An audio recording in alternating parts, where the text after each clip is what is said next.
Statistics. Going to talk about counting.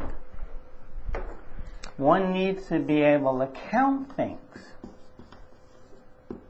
And prior to really getting into counting, there's some notation. Whenever you see that symbol, that means n. In words, it means n factorial, or it's read as n factorial. Well, what does it mean? N factorial is 1 times 2 times 3, all the way up to times n. The 3 dots means and so on. That is 3 factorial. Another way of saying it is whatever n is, you start with n and you multiply all the way down to 1. You start at 3, you go 1 less, you go 1 less than 2, and when you get to 1, you stop. 3 times 2 times 1 is 6. 4 factorial. You start at this number and you go down to 1. And you keep going down by 1. 4 minus 1 is 3. 3 minus 1 is 2. 1 less than 2 is 1. 12 times 2, 24.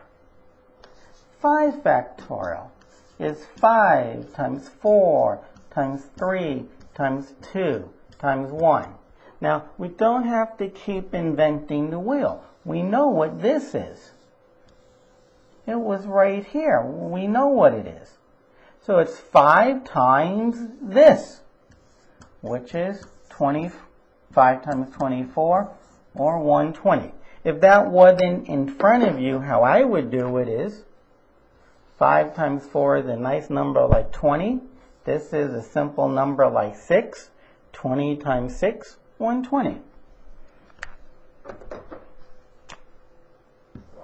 1 factorial is just 1. By definition, 0 factorial is 1. There's no way to understand that. Okay? There's no way to understand that. It's just by definition. For example, the definition of n factorial. A lot more erased than I wanted, but not a big deal. A lot more. Okay, so the definition of n factorial is the following. N factorial equals that provided that n is an integer bigger than 1. The comma means provided that.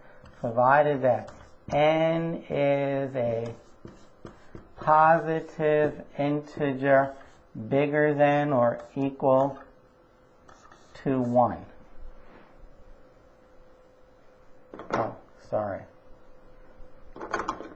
Goes after the equal sign. And this is equal to 1 if n is 0. That is, 0 factorial is 1. If this number is 0, then you get 1. If this number is 1 or more, then you get this. It's a definition. 0 factorial is 1. Now let's do a counting problem. The number of ways to arrange n objects in a line is n factorial.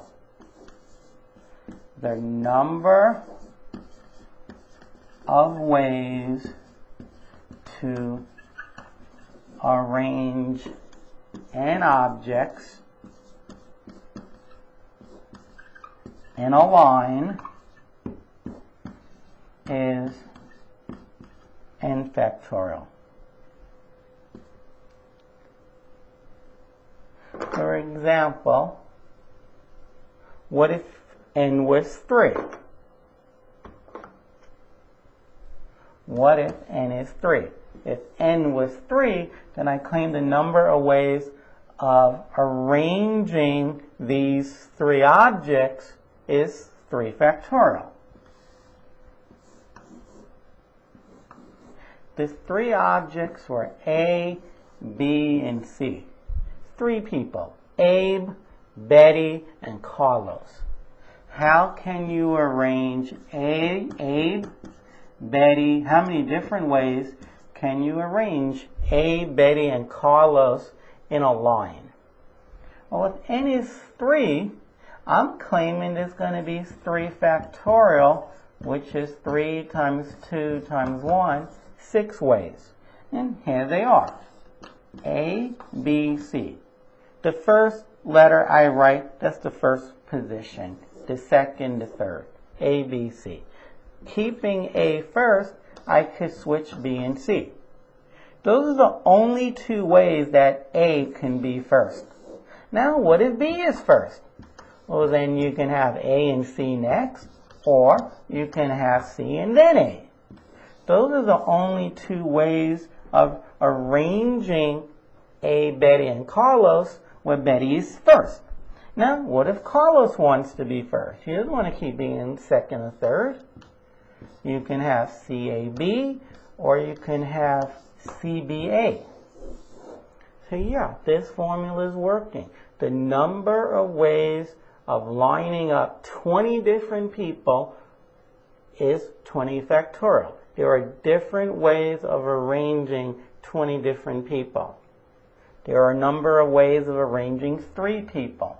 And the number in a line. The number of ways is 6.